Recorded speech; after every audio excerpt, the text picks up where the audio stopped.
রাসূল বলে, ফাতেমা কান্দো কেন? ফাতেমা বলতেছে, বাবা আমি মায়ের মুখে গল্প শুনেছি, আমার মা যখন আপনার সঙ্গে বিয়ে বসেছে, আপনাকে যখন স্বামী বলে স্বীকার করেছে, আমার মায়ের মতন ধনবতী রমণী এই মক্কায় তখন কেউ ছিল না। আজকে আমার সেই মা দুনিয়া থেকে বিদায় হয়ে গেল, মক্কার দোকানে কি নতুন কোনো কাপড় নাই? নতুন কোনো কাপড় না দিয়ে এই পুরাতন জুব্বা কেন দিচ্ছেন বাবা? মা মরে যাওয়ার সঙ্গে সঙ্গে কি আপনি আমার মাকে ভুলে গেলেন? রাসূলের চোখ দিয়ে দর দর করে পানি পড়তেছে। আল্লাহ রাসূল বলেছেন, আসমানের নিচে জমিনের উপরে সবচাইতে সম্মানী ব্যক্তি হলো মুয়াজ্জিন। নবী একদিন বেলালকে কাছে ডাকলেন, বেলাল, ও বেলাল আয় তোমার কাছে আয়। তো বেলাল কাছে গিয়ে বলতেছে, আমার সাথে দাঁড়া। বেলাল বলে, হুজুর আপনার সাথে কেমনে দাঁড়া? আরে দাঁড়াবার হুকুম করতে দাঁড়াও। বেলাল দাঁড়াইছে। রাসূল বলে, বেলাল তুমি না আমার সাথে খাটো? তো বেলাল বলে, হুজুর আমি হলাম মুয়াজ্জিন, আপনি হলেন ইমাম, আপনার চাইতে আমি একটা খাটো হলে ক্ষতি কি? আজকে তো দুনিয়াতে খাটো ঠিকই আছো বেলাল, কিন্তু হাসরে তুমি আমার চাইতে উঁচিয়ে যাবে। বেলাল কয়, হুজুর কেন? বলে, তুমি হলো মুয়াজ্জিন, তোমার মাথা আল্লাহ সবচাইতে উপরে রাখবে। শুধু মাথা উপরে রাখবে না, আল্লাহ একটা টুপি পরাই দিবে, পূর্ণিমার চাঁদের মতো আলোকিত হয়ে যাবে। জোরে কারণ সুবহানাল্লাহ। এখন চিন্তা করে দেখেন, মসজিদের মুয়াজ্জিনকে আপনি ওসিয়ত করলেন, ভাই 10,000 টাকা তোমাকে হাদিয়া দিয়ে দিলাম। মুয়াজ্জিন বলে, ভাই আমি যদি আগে মরে যাই, আপনি বললেন মরে গেলে মাফ করে দিলাম, আর যদি বেঁচে থাকো তাহলে আমার লাশটা তুমি গোসল করাই দেব। আপনার 14 গোষ্ঠীর মধ্যে কোনো আলেম নাই, আপনার 14 গোষ্ঠীর মধ্যে কোনো আলেম নাই, তাহলে সেই ইমামের পিছনে আপনি 5 ওয়াক্ত নামাজ পড়েন, আপনি তাকে ভালোবাসেন বলেই তো তার পিছনে 5 ওয়াক্ত নামাজ পড়েন। সেই ইমামকে বলবেন, আমি মরে যাওয়ার পরে আমার জানাজার নামাজটা একটু পড়াই দিবেন। মরার আগে এরকম ওসিয়ত করার দরকার আছে না নাই? আল্লাহ রাসূল বললেন, ফাতেমা তোমার মাকে তুমি গোসল করাতে হবে, তোমার মাকে তুমি কাফনের কাপড় পরাতে হবে। ফাতেমা বললেন, বাবা আমার মধ্যে মা এমন কিছু কি দেখেছে যেইটা দেখার কারণে অন্য 3টা বোনকে বাদ দিয়া আমার কথাই শুধু আপনাকে বলেছে। আল্লাহ রাসূল বলে, ফাতেমা রে, একদিন গভীর রাত্রে চেতন পায়ে দেখি তোমার মা শুধু একা একা হাসতেছে। খাদিজা একা একা হাসতেছে। কেন? ফ্যানের বাতাস কোন দিকে যায়? আর কি বাতাস হয় না নাকি? একটা বাতাস গাওয়াত লাগতেছে না। লড়াই কি ভাই বিরক্ত হচ্ছেন? একটু গুরুত্বপূর্ণ কথা, একটু মনোযোগ দিয়ে শুনবেন। গভীর রাত্রে খাদিজা হাসতেছে। রাসূল বলে, খাদিজা হাসার কারণ কি? খাদিজা বলে, হুজুর যদি আপনি চান তাহলে আমার সঙ্গে একটু চলেন। আল্লাহ রাসূলের হাতটা ধরে খাদিজা নিয়ে গেছে ফাতেমার ঘরের কাছে। সুবহানাল্লাহ। ফাতেমা তখন ছোট্ট মানুষ, ঘুম পাড়তেছে। রাসূল বলে, খাদিজা রে, আপনি কি পাগলি হয়ে গেলেন? ঘুম থেকে আমারে নিয়ে এসে আমার মেয়েকে আপনি কি দেখাচ্ছেন? খাদিজা বলে, হুজুর একটাবার চোখ বন্ধ করে চিন্তা করেন তো, এই ফাতেমা কে? খাদিজা নবীকে বলতে যে, হুজুর একটাবার চোখ বন্ধ করে চিন্তা করে বলেন তো এই ফাতেমা কে? নবী বলতেছে, ও খাদিজা তুমি কি পাগলি হয়ে গেলে? আমি হলাম বাবা আর তুমি হলাম মা, আমাদেরই সন্তান ফাতেমা। খাদিজা বলে, হুজুর শুধু এইটুকু বললে হবে না, এই ফাতেমার আরও পরিচয় আছে। আল্লাহ রাসূল বললেন, খাদিজা কি পরিচয়? খাদিজা বলতেছে, হুজুর আপনি বাবা তাই বুঝতে পারতেছেন না, কারণ বাবা সব জানে না, সন্তানের আসল খবর জানে হলো মা। সুবহানাল্লাহ কবেন না? কারণ বাবা আনন্দে মাতিয়া সাগরে ভাষার কোনো বাতাসে হয় না, উল্টা দিয়ে ঘুরতেছে। আজকে খুবই চরম গরম। আল্লাহ রহম করো, জোরে কারণ আমিন। আমরা বৈশাখ মাসে পানি চাইতে পারি না, কারণ খালি বৃষ্টি হয় না, বৃষ্টির সাথে শিলা বৃষ্টি হয়। জোরে কর কথা ঠিক কিনা? এই জন্যে কিন্তু এত গরমের মধ্যেও আমরা যে বলবো আল্লাহ রহমতের বৃষ্টি দাও, রহমতের বৃষ্টির সাথে যদি শিলা হয় তাহলে এদের ধানগুলো নষ্ট হয়ে যাবে। এই জন্য আমরা চাইও পারতেছি না, খুব বিপদের মধ্যে আছে। হ্যাঁ ঠিক আছে, সবাই একটু জিকির করেন লা ইলাহা, মহব্বতে লা ইলাহা। আল্লাহ নবী বললেন, খাদিজা তাহলে বলেন। খাদিজা বলতেছে, রাসূলুল্লাহ আপনার মাধ্যমে আল্লাহ আমাকে 4টা মেয়ে দান করেছে। জয়নাব যখন আমার পেটের মধ্যে ছিল আমার পেটটা উঁচু হয়েছিল, আমার পেটের ওজন হয়েছিল। ওই জয়নাব যখন দুনিয়াতে ভূমিষ্ঠ হইল, আমি খাদিজা তখন প্রসব ব্যথা বুঝতে পারলাম। আমার রোকেয়া যখন পেটের মধ্যে ছিল, আমার পেটটা উঁচু হয়েছিল, আমার পেটের ওজন হয়েছিল। ওই রোকেয়া যখন ভূমিষ্ঠ হইল, তখন আমি প্রসব ব্যথা বুঝতে পারলাম। আমার কুলসুমা যখন আমার পেটের মধ্যে ছিল, আমার পেটটা বড় হয়ে গেল, আমার পেটের মধ্যে সন্তানের ওজন হলো। কুলসুমা ভূমিষ্ঠ হওয়ার সময় আমি প্রসব ব্যথা বুঝতে পারলাম। কিন্তু আল্লাহর শপথ করে বলতেছি, ওই ফাতেমা যখন আমার পেটের মধ্যে ছিল, আমার পেটটা বড় হয়েছিল, কিন্তু পেটের মধ্যে কোনো ওজন হয় নাই। ওই ফাতেমা যখন ভূমিষ্ঠ হলো, আমি তখন প্রসব ব্যথা বুঝতে পারি নাই। আমি লক্ষ্য করে দেখি, আমার মেয়ে ফাতেমা নিজে নিজে আমার উদর থেকে বের হলো।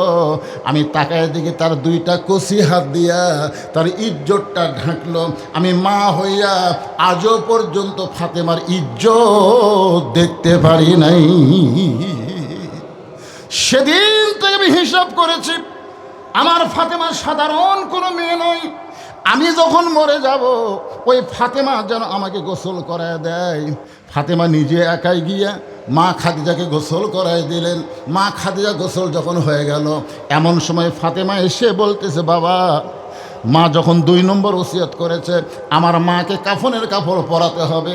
বাবা, মাকে কাফনের কাপড় পরাতে চাই। যেই বলেছে কাফনের কাপড় পরাতে চাই, এমন সময় আল্লাহর নবী ওই জুব্বাখানা, মনে আছে না, ভুলে গেছেন? ওই জুব্বাটা বের করে এনে ফাতেমার হাতের মধ্যে যখন দেয়, ফাতেমা ছোট বাচ্চার মতন জোরে জোরে কান্না শুরু করে দেয়। রাসূল বলে, ফাতেমা কান্দো কেন? ফাতেমা বলতেছে, বাবা, আমি মায়ের মুখে গল্প শুনেছি। আমার মা যখন আপনার সঙ্গে বিয়ে বসেছে, আপনাকে যখন স্বামী বলে স্বীকার করেছে, আমার মায়ের মতন ধনবতী রমণী এই মক্কায় তখন কেউ ছিল না। আজকে আমার সেই মা দুনিয়া থেকে বিদায় হয়ে গেল। মক্কার দোকানে কি নতুন কোনো কাপড় নাই? নতুন কোনো কাপড় না দিয়ে এই পুরাতন জুব্বা কেন দিচ্ছেন বাবা? মা মরে যাওয়ার সঙ্গে সঙ্গে কি আপনি আমার মাকে ভুলে গেলেন? রাসূলের চোখ দিয়ে দর দর করে পানি পড়তেছে। ফাতেমা বাবার চোখের পানি মুছে দিয়ে বলে, বাবা, আপনার হাতে কি একটা টাকাও নেই বাবা? মক্কার দোকান থেকে কি নতুন কোনো কাপড় আপনি কিনতে পারবেন না? এই পুরাতন জুব্বা কেন দেন? রাসূল কান্দের বলে, ফাতেমা রে, এই জুব্বা আমি তোমার মাকে দিচ্ছি না, বরং তোমার মা আমার কাছে চেয়েছে। ফাতেমা বলে, বাবা, এইটা এমন কি জুব্বা বাবা, যেই জুব্বা আমার মা কাফনের কাপড় হিসেবে আপনার কাছে চাইল? আল্লাহ রাসূল বলে, ফাতেমা, এই জুব্বা সাধারণ কোনো জুব্বা নয় মা, এই জুব্বার সঙ্গে আল্লাহর কোরআনের সম্পর্ক রয়েছে। লিল্লাহি তাকবীর। যার সাথে আল্লাহর কোরআনের সম্পর্ক থাকে, আপনারা বলেন তো তার দাম কম না বেশি? আমরা যারা এই কোরআনের মাহফিলে বসে আছি, এই যে ঘন্টার পর ঘন্টা, রাত 12:15 পার হয়ে গেল, এই দীর্ঘ সময় পর্যন্ত এই কোরআনের মাহফিলে আমরা বসে বসে আলোচনা শুনতেছি, আরও শুনবো। মা খাদিজা নবীর কাছে কয়টা জিনিস চাইছে? ধরে কোন কয়টা? একটার উপরে কথা চলতেছে। হ্যাঁ, আমি না বলে যাব না তো, কারণ আগামীকাল পর্যন্ত বাঁচার কোনো গ্যারান্টি আমার নাই। তাহলে আল্লাহর কোরআনের সঙ্গে সম্পর্ক রাখলে যদি তার দাম বেড়ে যায়, এটা যদি আপনারা বিশ্বাস করেন, আমি যুক্তি দিয়ে বলতেছি, একটা গাছ দিয়ে, একটা গাছের কাঠ দিয়ে 3টা জিনিস বানাইছে, একটা খাট, একটা সোফা আর একটা রেহাল। একটা গাছের কাঠ দিয়ে কয় জিনিস বানাচ্ছে? 3টার মধ্যে একটা হলো খাট, একটা সোফা আর একটা রেহাল। এই 3টার মধ্যে দাম বেশি কার? কেন বললেন? কারণ খাটের সাথে মানুষের সম্পর্ক, সোফার সাথে মানুষের সম্পর্ক, আর রেহালের সাথে আল্লাহর কোরআনের সম্পর্ক। কোরআন শরীফ রেহালের উপরে থাকে, থাকে না? শোকেদের উপরে রেহালের কোরআন শরীফ রাখছে। হঠাৎ যা কোরআন শরীফ লিবার যায়, রেহালটা পায়ের কাছে পড়ছে, হঠাৎ পায়ের কাছে পড়িছে, ফালা বারসায়নি, হঠাৎ পড়িছে। ওই ফট করে রেহাল তুলে 3টা চুমা খাচ্ছে। রেহাল বলতেছে, কে রে খাট, এ সোফা, তোরকে খবর কি রে? আমি খালি পায়ের কাছে পড়িছি, আমার তুলা 3বার চুমা খেলো, তোর কক চুমা খায়? তখন খাট আর সোফা কান ধরে বলে, ভাই, আমার লাত্তানের জন্য বানাছে রে। খাট আর সোফা কান দেওয়ার বলে ভাই আমরা দূর থেকে দেখছি রে, আমাদের সাথে হলো মানুষের সম্পর্ক আর তোর সাথে হলো আল্লাহর কোরআনের সম্পর্ক। কি মনে করেন আপনার বউকে যখন আপনার পাঞ্জাবি ধোবার দেন, আপনার লুঙ্গি ধোবার দেন, ময়লা বেশি হলে আপনার বউ কিন্তু পায়ের তলে ফেলে ফেলে খুঁচে খুঁচে পরিষ্কার করে, জোরে কোন কথা ঠিক কিনা? আপনার বউকে যদি কোরআন শরীফের কাপড় ধোবার কন, এই কোরআনের কাপড়টা একটু ময়লা হচ্ছে একটু ধোতো, আপনার বউ কি ওটা মাটির ধুবি উঁচা জাগাত? কি চিন্তা করে দেখেন, শুধু কোরআনের সাথে লাগা থাকার কারণে রেহালের দাম, কোরআনের কাপড়ের দাম যদি বেড়ে যায়, আজকে সেই কোরআনকে মহব্বত করে এই মাদ্রাসার সঙ্গে যারা লেগে থাকবে তাদেরকেও আল্লাহ তাআলা এই কোরআনের কারণেই তাদের দাম আল্লাহ বাড়ায় দিবে। আমরা কারা কারা আল্লাহর কোরআনের সঙ্গে সম্পর্ক রাখতে চাই, দুই হাত তুলে আল্লাহকে দেখায় লিল্লাহে তাকবীর। তো জিকির করে লা ইলাহা ইল্লাল্লাহ, লা ইলাহা ইল্লাল্লাহ, জোরে লা ইলাহা। মহব্বত আল্লাহর জিকির করতে কোনো শরম নাই। রাসূল বলেছেন যেই কলেমার জিকির করতেছ, মৃত্যুর সময় এই জিকিরটা যদি তোমার জবানে জারি থাকে, তুমি যত বড়ই পাপী হও না কেন, জবানে জিকির জারি অবস্থায় মৃত্যু হলে আল্লাহ তার জীবনের সব গুনাহ মাফ করে দিবে। এটাকে বলা হয় আফজালুজ জিকির লা ইলাহা। সকলে মহব্বতে লা ইলাহা। ভাইজান যারা পিছনে বসে আছেন সামনের দিকে আসেন, আর আদায় না, এখন একটানা কথা হবে লা ইলাহা ইল্লাল্লাহ, লা ইলাহা ইল্লাল্লাহ, লা ইলাহা ইল্লাল্লাহু মুহাম্মাদুর রাসূলুল্লাহ সাল্লাল্লাহু আলাইহি ওয়াসাল্লাম। এগুলো আপনি ধরে রাখেন, যে করা হয়, যে কয়টা দেয় অসুবিধা নেই। একটা কোরআন শরীফ জীবনের শ্রেষ্ঠ দান, এই মনে করে পকেটে যদি থাকে। আর সাদাকাতু তারুদ্দুল বালা, দান সাদকা করলে আল্লাহ বালা মুসিবত সব দূর করে দেয়। আসমানের বালা, জমিনের বালা থেকে অত্র এলাকাকে আল্লাহ হেফাজত করুক। সকলে বলে আল্লাহুম্মা আমিন। যে আল্লাহর নবী বলেছেন ফাতেমা, এই জুব্বাটা আমি চাইনি মা, এই জুব্বাটা আমি দেইনি মা, তোমার মা আমার কাছে চাইছে। ফাতেমা বলতেছে বাবা এই জুব্বা চাওয়ার মধ্যে হিকমত কি? আল্লাহ রাসূল বলে ফাতেমা এই জুব্বা সাধারণ কোনো জুব্বা নয়, এই জুব্বার সঙ্গে আল্লাহর কোরআনের সম্পর্ক রয়েছে। এই জুব্বা পরা অবস্থায় ফেরেশতা জিবরাইল আমার সঙ্গে কোলাকুলি করছে। এই জুব্বা পরা অবস্থায় আল্লাহর কোরআনের 5টা আয়াত আল্লাহ আমার ওপর নাজিল করেছে। সুবহানাল্লাহ। এখন ফাতেমা জুব্বাখানা নিয়ে মা খাদিজার ঘরের দিকে রওনা দিয়েছে। ফাতেমা যখন খাদিজার ঘরের দিকে যায়, আল্লাহ নবী পিছনে পিছনে হাঁটতেছে, ফাতেমার সামনে সামনে যায় আর নবী পিছনে পিছনে যায়। অথচ আল্লাহ কোরআন শরীফের মধ্যে বলেছেন আমার নবী যখন রাস্তা চলবে তখন নবীর সামনে কেউ যাবার পারবে না। নবী যখন কথা বলবে তখন নবীর মুখের উপরে কেউ কথা বলা যাবে? কথা কয় না কেন? আল উলামা ওয়ারাসাতুল আম্বিয়া, আলেমরা হলো নবীদের ওয়ারিস। আলেমরা যখন ওয়াজ করে এমন সময় ওয়াজ বন্ধ করে কেউ কথা বলা যাবে নবীর ওই কোরআনের আয়াতের অনুযায়ী। কিন্তু আমাদের বাংলাদেশে দেখি বক্তা ওয়াজ করতে করতে হঠাৎ একজন এসে মাইকলে শুরু করে দেয়। অন্তত একটু অনুমতি নেওয়া দরকার ভাইজান, যে এখন একটা অতিথি আইছে তাই কিছুক্ষণ কথা বলবে, হুজুর আপনার কাছ থেকে অনুমতি চাই। আলেমকে সম্মান না করলে আপনার মৃত্যু ইমানের মৃত্যু হবে না। রাসূল বলেছে আল উলামা ওয়ারাসাতুল আম্বিয়া, আলেমরা হলো নবীদের ওয়ারিস। আল্লাহ বলেছেন ইন্নামা ইয়াখশাল্লাহ মিন ইবাদিহিল উলামা। আল্লাহু আকবার। এটাকে আমার কথা না আল্লাহর কথা, একটু মনোযোগ দিয়ে শোনেন। এখন নবী পিছনে পিছনে হাঁটতেছে আর ফাতেমা সামনে সামনে যায়। নবী নিজেই ফাতেমাকে সামনে দেওয়ার কারণ হলো আল্লাহ রাসূল কিন্তু সাহাবীদের সামনে বলেছেন ও সাহাবীরা তোমরা কি জানো আল্লাহ আমাকে 3টা মেয়ে দান করেছে। প্রত্যেকটা সাহাবী জিহ্বায় কামড় খাচ্ছে, প্রত্যেকটা সাহাবী জিহ্বায় কামড় খাচ্ছে। কী জন্যে? কারণ নবী বলতেছে আল্লাহ আমাকে 3টা মেয়ে দিয়েছে, কিন্তু আল্লাহ নবীকে মেয়ে দিতে কয়টা? জোরে কোন কয়টা? ওই কথা যখন নবী সাহাবীদের সামনে বলতেছে, এমন সময় হাসান হোসেন দুই ভাই আল্লাহ নবীর দুই উরাতের উপরে বসে আনন্দ করতেছে। নবীর উরাতে না, নানার উরাতের মধ্যে। নবী বললেন, সাহাবীরা শোনো, আমার বড় মেয়ের নাম হলো জয়নাব, আমার মেজো মেয়ের নাম হলো রোকেয়া, আমার ছোট মেয়ের নাম হলো কুলসুমা। এ সাহাবীরা তোমরা জানো, আমার বড় মেয়ের নাম হলো জয়নাব, আমার মেজো মেয়ের নাম হলো রোকেয়া, আমার ছোট মেয়ের নাম হলো কুলসুমা। কয়বার কছে? তিনবার। যেই বলতেছে হাসান হোসেন বলতেছে, ভাইজান চলো আমরা দুইজন যাই। আমাদের মায়ের কথা ভুলে গেছে। আমাদের মা গরিব বলে নবী মেয়ে বলে স্বীকার করে না, তার কোলের মধ্যে আমরা থাকতে চাই না। নবী হাসান হোসেনকে বুকের মধ্যে নিয়ে বলে, ভাইজান তোরা মনে কষ্ট নিস না, তোদের মা আমার মেয়ে না, তোদের মা হইল আমার মা। সমস্ত সাহাবীরা বলে, রাসূলুল্লাহ জয়নাব যদি আপনার মেয়ে হয়, কুলসুমা যদি আপনার মেয়ে হয়, রোকেয়া যদি আপনার মেয়ে হয়, তাহলে ফাতেমা আপনার মা কেমনে হয়? আল্লাহ রাসূল বললেন, সাহাবীরা রে, আমার জীবনের সবচাইতে কষ্টের মুহূর্ত হলো তাইফের ময়দানে রক্তে আঘাত খেয়ে যখন এসেছিলাম। ওই সময় ফাতেমা ঘরের দরজা বন্ধ করে গরম পানির মধ্যে নরম কাপড় চুবড়াইয়া চুবড়াইয়া আমার গোটা দেহ পরিষ্কার করে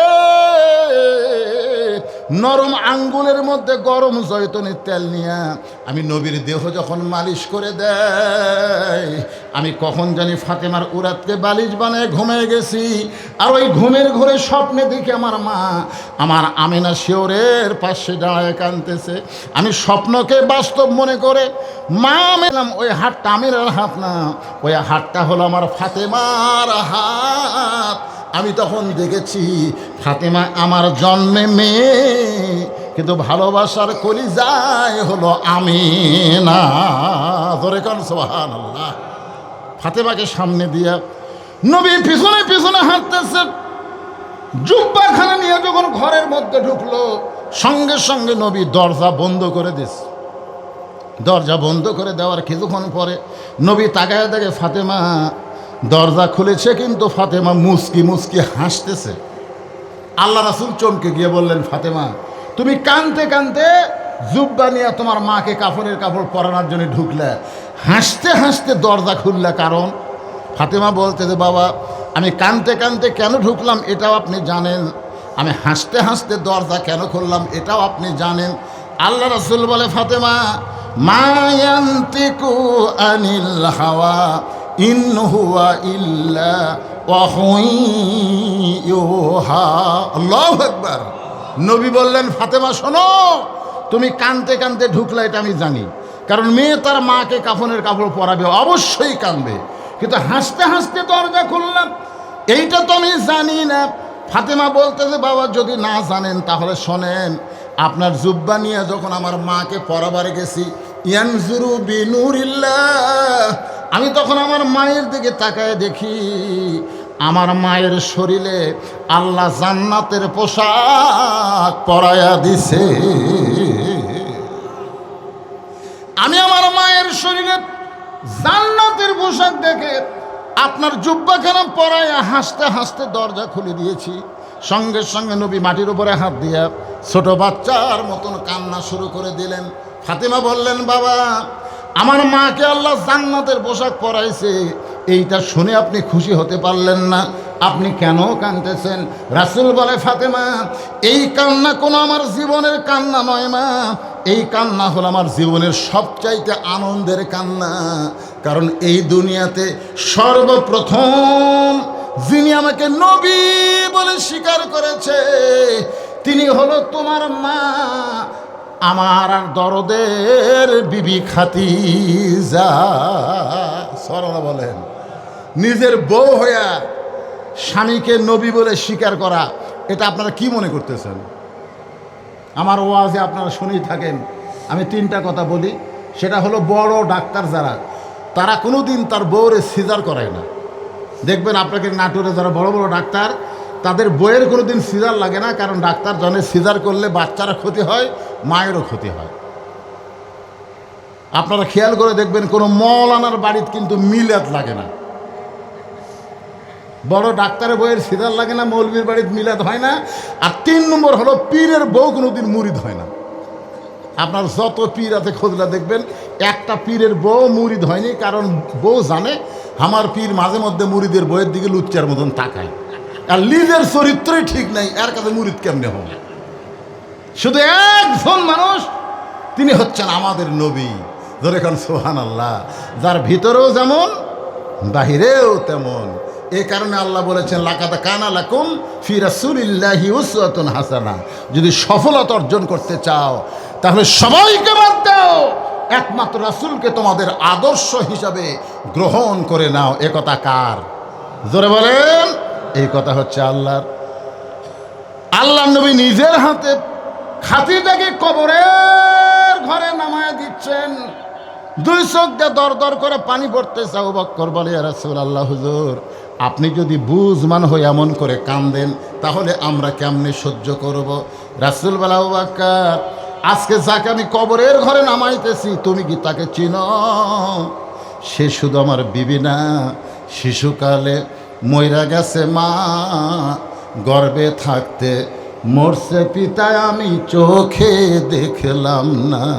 কে করিবে লালন পালন, কে করিবে লালন পালন, কে দিবে সান্ত্বনা? এই দুনিয়ার বড় এতিম নবী ছিলাম একজনা। 25 বছর বয়সে আমি এতিমের দায়িত্ব যে মহিলা নিজের বুকে নিয়েছে। আবু বকর রে, এই খাদিজা শুধু আমার বিবি না, এই খাদিজা হলো আমার দরদ। আমি কলেমার দাওয়াত দিয়া গভীর রাত্রে যখন বাড়ির দিকে আসতাম, ওই আল্লাহর শপথ করে বলতেছি, কোনোদিন খাদিজা খাদিজা বলে আমার ডাকতে হয় নাই। আমি শুধু দরজার পাশে দাঁড়াইছি, সঙ্গে সঙ্গে দরজা খুলে যায়। আমি নবী চমকে বলি, খাদিজা। কোনোদিন রাত 2টা বাজে 3টা বাজে, আসা মাত্রই দরজা খুলে দেন, আপনি কি ঘুমান না? খাদিজা বলে, ইয়া রাসূলুল্লাহ, আপনি যখন কলেমার দাওয়াত দিবার বের হয়ে যান, আমি তখন দরজার কাছে নাকটা লাগায় দাঁড়ায় থাকি। আপনি যখন আসেন, আপনার দেহের সুগন্ধ মিষ্কাম্বর আমার নাকের মধ্যে ঢুকে যায়, আমি সঙ্গে সঙ্গে দরজা খুলে দেই। রাসূল বলে, খাদিজা রে, রাতের পর রাত আপনি না ঘুমায় আমার জন্য দাঁড়িয়ে থাকেন, আপনি কি কোনোদিন ঘুমাবেন না? খাদিজা বলে, রাসূলুল্লাহ, আমি সেই দিন একলা ঘুমাবো যেদিন আমার মৃত্যু হবে। আমি সেই দিন একলা ঘুমাবো যেদিন আমার মৃত্যু হবে। আমি যতদিন দুনিয়াতে থাকবো আপনি না ঘুমাইলে আমি খাদিজা কোনোদিন ঘুমাবো না। রাসূল বলে, আবু বকর, আমার সেই খাদিজা আজকে দুনিয়া থেকে বিদায় নিয়েছে। আমার মন চায় আমিও খাদিজার সঙ্গে কবরে থাকবো, কিন্তু ইসলামের নিয়ম নাই। আমি এই জন্যেই কাঁদতেছি। আবু বকর রে, আমার কলিজা ফানা ফানা হয়ে যায়। কবরে মাটি দেওয়ার পরে সবাই যখন বিদায় হয়ে গেছে, আল্লাহর নবী খাদিজার কবর ছাড়েন না। ঘন্টার পর ঘন্টা কবরের পাশে দাঁড়িয়ে থাকেন। আল্লাহ বলে, হাবিব, সবাই খাদিজার কবরে মাটি দিয়ে চলে গেল, আপনি কি যাবেন না? আপনি কি যাবেন না? রাসূল বলে, আল্লাহ, আপনি সব জানেন, সব বোঝেন, খাদিজার কবরে কি মুনকির নাকির পাঠাবেন না? আমার খাদিজা উত্তর দিবার পারবে না। আমি নবী খাদিজার পক্ষে একটু উত্তর দিবার চাই। আল্লাহ বলে, হাবিব, আজকে আপনি শুনে নেন, আপনি যেমন খাদিজাকে ভালোবাসেন আমি আল্লাহ তেমন ভালোবাসি। রাসূল বলে, আল্লাহ, আপনি খাদিজার কোন আমলে ভালোবাসেন? আল্লাহ বলে, হাবিব রে, এই দুনিয়াতে যাওয়ার পরে মৃত্যুকে সামনে নিয়ে, এই দুনিয়াতে যাওয়ার পরে মৃত্যুকে সামনে নিয়ে কবরকে যারা সবসময় স্মরণ করবে তাদেরকে আমি আল্লাহ এত ভালোবাসবো, তাদের কবরে মুনকির নাকির যাবে না, আমি আল্লাহ তাআলা উত্তর দিয়া দিব। আল্লাযী খালাকাল মাউতা ওয়াল হায়াতা লিয়াবলুয়াকুম আইয়ুকুম আহসানু আমালা ওয়া হুয়াল আজিজুল গফুর। মৃত্যুকে সামনে নিয়ে জীবনকে যারা পরিচালিত করবে তাদের দ্বারাই সুন্দর আমল হবে। জোরে কোন কথা ঠিক কিনা? আর মৃত্যুকে পিছনে থুয়ে একের থুয়ে যাচ্ছে মৃত্যু, আশেপাশে নাই, অনেক দূরে মৃত্যুকে রেখে যারা চলবে তারা দুনিয়ার পাগল হবে, তাদের দ্বারা কোনো ভালো কাজ সম্ভব না। আপনারা বলেন যে এই যে তারা 500 করে টাকা দিলেন, মিন শারিল ওয়াসওয়াসিল খান্নাস, আপনার ভিতরে শয়তান আছে না নাই? এ কথা কোন আছে না নাই? শয়তান কিন্তু যখন টাকা বার করছে, কি এই 500 টাকা দিয়ে তোর কয়বার চা খাওয়াবি হুঁশ আছে? আপনি তখন শয়তান, এই শয়তান, এই তুই কি মনে করিস আমি 500 টাকা দিচ্ছি দুনিয়ার জন্যে? বালতু সিরুনাল হায়াতাদ দুনিয়া ওয়াল আখিরাতু খায়রু ওয়া আবকা। এই তুচ্ছ দুনিয়ার মোহে আমি পাগল নই, আমি কোরআনের জন্য 500 টাকা দিয়ে আমি সুন্দর আখিরাত পাবার চাই। ধরে গেল সুবহানাল্লাহ। শয়তান তাদেরকে ধোকা দিবার পারেনি ভাইজান, ওরা লাভ দিয়ে দৌড়াচ্ছে। আর শয়তান যার কোক চাপে ধরে আছে, ওরা টাকাও ধরিছে, ওঠেও নি, না দিলেন অসুবিধা নেই, অসুবিধা নেই, মাদ্রাসা চলবি। কি ভাই চলবি না? 98টা 500 টাকা নোট পাইছি, সবার বাপ মায়ের জন্য দোয়া দিবেন। 98টা হচ্ছে এটা কোলে কালকে আগামী লোক কি করবি? 98 হলো আর 2টা হলো না। 200 চাইছিলেন 98 পাইবেন। আরে ভাই 100টা হলেও তাও তো হবি। না খরচা পাইছি তাতে আর। উলেকে কোরআন শরীফের জন্য ওগুলো কার মধ্যে কি ঢুকাচ্ছে রে? আপনাদের মধ্যে এমন কোনো পাগল আছে 99 নম্বর কে হবেন দেখেন? লাভ দিয়ে উঠেন, 1 বছর ডাক্তারের কাছে যাওয়া লাগবে না। কিসের ডাক্তারে? আর সদকা তো তারুদ্দুল বালা, দান সদকা করলে আল্লাহ 12 বছর দূর হয়ে যায়। এই দেখেন 99 হয়ে গেল। মাশাআল্লাহ, তাও বলা যাবে 200 চাইছিল, 100 পাওয়া গেছে। বাপ মায়ের জন্যে আমার ভাইজান 2টা কোরআন শরীফ বাবদ চকচক 100 টাকা দান করছে। আল্লাহ 1000 টাকা, হ্যাঁ 2টা কোরআন শরীফ বাবদ 1000 টাকা দান করেছে। আল্লাহ আমার ভাইয়ের দানকে কবুল করেন, সকলেই বলে আল্লাহুম্মা আমিন। মেয়েদের মধ্যে আপনারা আদায় করছেন, ব্যাগ টাকা আদায় করছেন ভাই? করছেন? সেটা ওই ব্যাগ নাকি?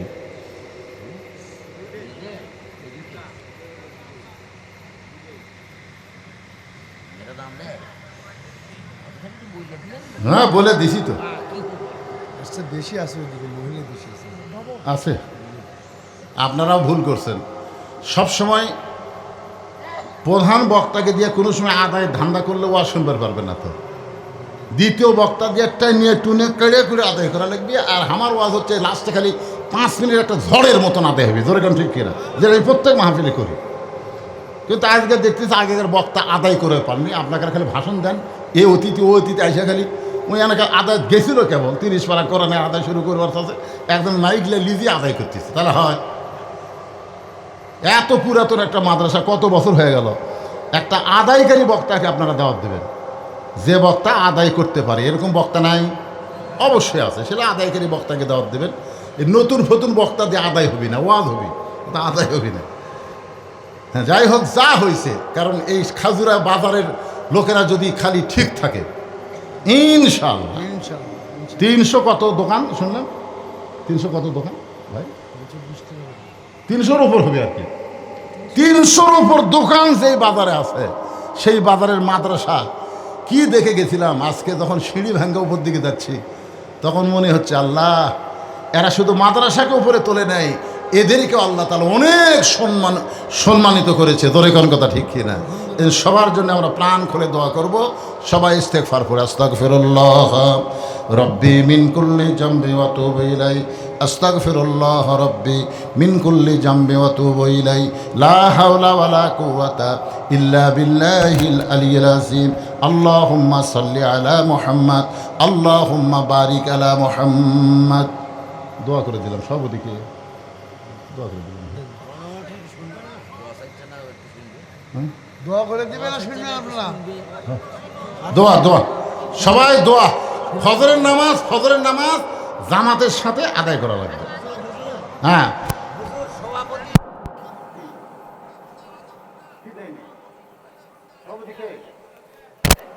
আপনি দেননি? আমি তো বলে দিলে হুজুরকে দিছি দিছি। এই ও আজকে পাগলা, সভাপতি দেয়নি সেই কথা করছে। এই এই সাহেব, এভাবে ওয়াজ করা হয় না, এভাবে ওয়াজ করা হয় না। ফজরের নামাজ কে করবে? কোনো ওয়াজের কারণে ফজরের নামাজ যদি শেষ হয়ে যায়, যদি কাজা হয় চেতন না পান, বক্তাকে ধরবি, কমিটিকে ধরবি, এটা বান্ধা নিয়ে যাবি। সারা জীবনের ওয়াজ একক তো নামাজ, দাড়ি বল্লাভ দিলে সারা জীবনের ওয়াজের চাইতে এক তো নামাজের ওজন বেশি হবে।